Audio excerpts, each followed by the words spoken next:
Hello everyone, welcome to my channel Edu School. Now we are in the chapter Life Processes, class 10th Biology, chapter number 1. In previous video, we have already discussed what is life and what are the aspects of life processes. हम लोगों ने previous video में life processes के aspects को पढ़ा था। उनमें जो मेन एस्पेक्ट्स हैं nutrition, respiration, transportation, excretion, control and coordination and reproduction, इन सबको हम लोगों ने देखा था। न्यूट्रिशन किसे कहते हैं उसे भी हमने समझा था। और आज हम लोग पढ़ने जा रहे हैं modes of nutrition. Modes of nutrition में हम देखेंगे there are 2 modes of nutrition. Nutrition की कितने मोड्स होते हैं? 2 मोड्स होते हैं। First one is autotrophic nutrition and second one is heterotrophic nutrition. आप इस टॉपिक को 4th 5th क्लास से पढ़ते आ रहे हैं, ऑटोट्रॉफिक एंड हेटरोट्रॉफिक न्यूट्रिशन। तो ऑटोट्रॉफिक न्यूट्रिशन है क्या? ऑटो मीन्स सेल्फ, वैसा प्रोसेस, वैसा न्यूट्रिशन जो खुद से किया जाए, वह न्यूट्रिशन ऑटोट्रॉफिक न्यूट्रिशन कहलाता है। तो ये मेनली किस में होंगे? प्लांट्स एंड सम बैक्टीरिया में। ऑटोट्रॉफ्स किस में प्रेजेंट होते हैं? प्लांट्स एंड सम बैक्टीरिया, जिसमें प्रिपरेशन या सिंथेसिस ऑफ फूड होता है। इस प्रोसेस में preparation and synthesis of food होगा। और इसके एग्जाम्पल्स, ऑटोट्रॉफ्स के एग्जाम्पल्स जितने भी ग्रीन प्लांट्स हैं और कुछ बैक्टीरिया, वो इस ऑटोट्रॉफिक मोड ऑफ न्यूट्रिशन के एग्जाम्पल होंगे। Next one is heterotrophic nutrition. Hetero means others, या heterotrophs that can synthesise their food depend on other animals for food. वैसा सिंथेसिस, फूड का सिंथेसिस होना जो दूसरे के ऊपर डिपेंड होकर हो, उसे हम हेटरोट्रॉफ्स कहते हैं। हेटरोट्रॉफिक न्यूट्रिशन, जैसे fungi, parasites and all animals are heterotrophs. तो स्टूडेंट्स, यहाँ हमने देखे 2 types of nutrition. First one is autotrophic nutrition. Autotrophic nutrition उसे कहते हैं जो खुद से प्रिपेयर किया जाए, खुद से फूड को प्रिपेयर किया जाए, सिंथेसिस किया जाए फूड को, वो ऑटोट्रॉफिक न्यूट्रिशन कहलाते हैं, जैसे plant and some bacteria. Heterotrophic nutrition वह न्यूट्रिशन होता है जिसमें फूड का सिंथेसिस करने के लिए किसी और थिंग्स पर या किसी और एनिमल्स के ऊपर या प्लांट्स के ऊपर डिपेंड होना पड़ता है, तो उसे हम हेटरोट्रॉफ्स कहते हैं। जैसे example fungi, parasites and animals. तो ऑटोट्रॉफिक न्यूट्रिशन हमें कहाँ पर दिखाई देता है? Seen in autotrophs. हमें ये सिर्फ ऑटोट्रॉफिक न्यूट्रिशन ऑटोट्रॉफ्स में ही दिखाई देंगे। The process of nutrition which involve synthesis of food by autotrophs. ये जो प्रोसेस है ऑटोट्रॉफिक न्यूट्रिशन का, ये प्रोसेस ऑटोट्रॉफ्स में ही प्रेजेंट होते हैं। यहाँ पर जो फूड का सिंथेसिस होता है वो सिर्फ और सिर्फ ऑटोट्रॉफ्स में होता है। It means that plants and bacteria में ये ऑटोट्रॉफ्स के प्रोसेस प्रेजेंट होंगे। And your next topic is photosynthesis. What is photosynthesis? Photosynthesis is preparing of food. इस प्रोसेस में हम लोग फूड की प्रिपरेशन करेंगे। It means glucose, food means glucose को प्रिपेयर किया जाता है with the help of sunlight, is called photosynthesis. Sunlight के प्रेजेंस में, सनलाइट की मदद से फूड की जो प्रिपरेशन होती है, उस प्रोसेस को हम लोग फोटोसिंथेसिस कहते हैं। और इस फोटोसिंथेसिस में कुछ रॉ मटेरियल्स भी होते हैं। इस फोटोसिंथेसिस में कुछ रॉ मटेरियल्स होते हैं, जैसे carbon dioxide, sunlight, water, chlorophyll pigment, ठीक ठीक है। तो स्टूडेंट्स, ये जो फोटोसिंथेसिस का प्रोसेस होता है, इसमें हम लोग ने क्या देखा कि प्रिपेयरिंग ऑफ फूड, मतलब ग्लूकोज की preparation with the help of sunlight is called photosynthesis. और इस फोटोसिंथेसिस में जो रॉ मटेरियल, मतलब जिनकी मदद से फोटोसिंथेसिस का फंक्शन परफॉर्म होता है, उसे हम रॉ मटेरियल कहते हैं। तो वो रॉ मटेरियल कौन कौन से हैं? Carbon dioxide, water, sunlight, chlorophyll pigment, ये सारे रॉ मटेरियल्स होते हैं जो किसी भी प्लांट में प्लांट के लिए ज़रूरी हैं, ये सारे रॉ मटेरियल्स। और इन्हीं सारे रॉ मटेरियल्स से ये जो ऑटोट्रॉफ्स होते हैं, इट मीन्स दैट के प्लांट्स जो होते हैं वो फोटोसिंथेसिस का प्रोसेस कंप्लीट करते हैं। Next one is photosynthesis reaction. यहाँ आप देखें रिएक्शन, फोटोसिंथेसिस का reaction.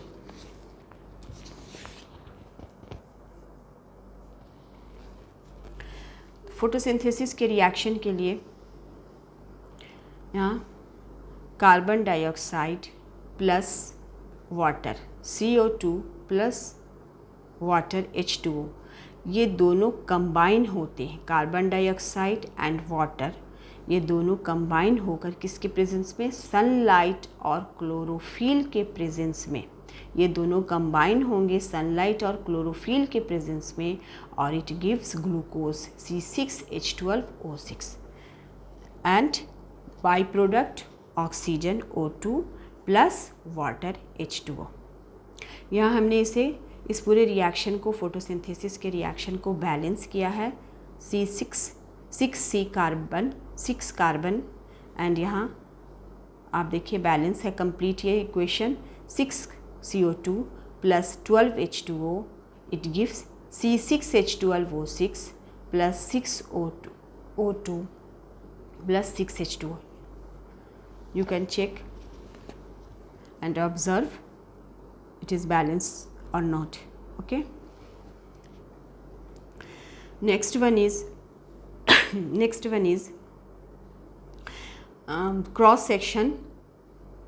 Cross section of leaf. हमने यहाँ पर एक लीफ का क्रॉस सेक्शन लिया है, जिसको यहाँ पर दिखाया गया है कि इस पूरे प्रोसेस में किस तरह से क्लोरोफिल परफॉर्म करती है। तो यहाँ पर ये क्रॉस सेक्शन किया गया लीफ का जब हमने, तो this is the upper epidermis. यहाँ पर आप देखें ये अपर एपिडर्मिस है। दिस इज़, यहाँ पे जो डॉट डॉट स्ट्रक्चर दिखाई दे रहे हैं ये सारे क्लोरोप्लास्ट हैं, और इन के दो सेल्स के बीच में जो जगह बनती है उसे हम एयर स्पेस कहते हैं, air space. And this is the lower epidermis. Lower epidermis, upper epidermis, chloroplasts and air space. And this one is the small pores. ये small pores, tiny pores, this is the tiny pores. ये tiny pores guard cells में present होते हैं, और ये guard cells guard cells में present होता है। इसी टीनी पोर्स को हम लोग, स्मॉल पोर्स को स्टोमाटा कहते हैं। Opening and closing of stomata हम लोगों ने अभी हमें पढ़ना है। तो ये गार्ड सेल्स का वर्क क्या है? Opening and closing of stomata में हेल्प करते हैं दीज गार्ड सेल्स, और this is the small pores of tiny and small pores is called stomata. तो यहाँ पर देखें किस तरह से गार्ड सेल वर्क करता है। This is open stomata. यहाँ पे जब इसे इन्वायरमेंट से वाटर एंड कार्बन डाइऑक्साइड जब इसे इनटेक करना रहता है इन्वायरमेंट से, तो ये स्टोमाटा क्या हो जाते हैं? ओपन हो जाते हैं। ये गार्ड सेल्स क्या कर लेते हैं? उसे ओपन कर देते हैं। स्टोमाटल ओपन हो जाते हैं, गार्ड सेल्स इसे ओपन करते हैं, और वाटर ये क्या कर लेता है? इनटेक करता है इन्वायरमेंट से वाटर एंड कार्बन डाइऑक्साइड। और यहाँ देखिए जब इसने वाटर इनटेक कर लिया तो यही गार्ड सेल इसको क्लोज कर देते हैं। तो this is the closed stomata. Closed stomata, और दिस इज़ द क्लोरोप्लास्ट। यहाँ भी क्लोरोप्लास्ट आप प्रेजेंट है, और इस ओपन स्टोमाटा में भी आप देखें कि क्लोरोप्लास्ट प्रेजेंट है, एंड क्लोज्ड स्टोमाटा में भी chloroplast is present. Next one is how to clarify opening and closing of stomatal pore. तो first one is stomatal pore is maintained by guard cells. When guard cells swell pore is open and when guard cells will shrink pore is closed. तो stomatal pore की क्या function है? तो stomatal pores maintain करते हैं guard cells. Guard sales जो हैं वो स्टोमेटल पोर्स को मेंटेन करते हैं. जब गार्ड सेल्स स्वेल होते हैं तो पोर इज़ ओपन. तो पोर क्या हो जाता है? ओपन हो जाता है, खुल जाता है. And when guard cells will shrink pore is closed. और जब गार्ड सेल्स श्रिंक करते हैं तो पोर क्लोज्ड हो जाता है. H2O is absorbed from soil through roots and transported to leaves. Next one is water जो है वो एब्जॉर्ब किया जाता है फ्रॉम सॉइल. सॉइल से एब्जॉर्ब करते हैं through roots and transported to leaves. और लीव्स तक पहुंचाया जाता है. Chloroplast will absorb sunlight. और क्लोरोप्लास्ट का क्या फंक्शन है?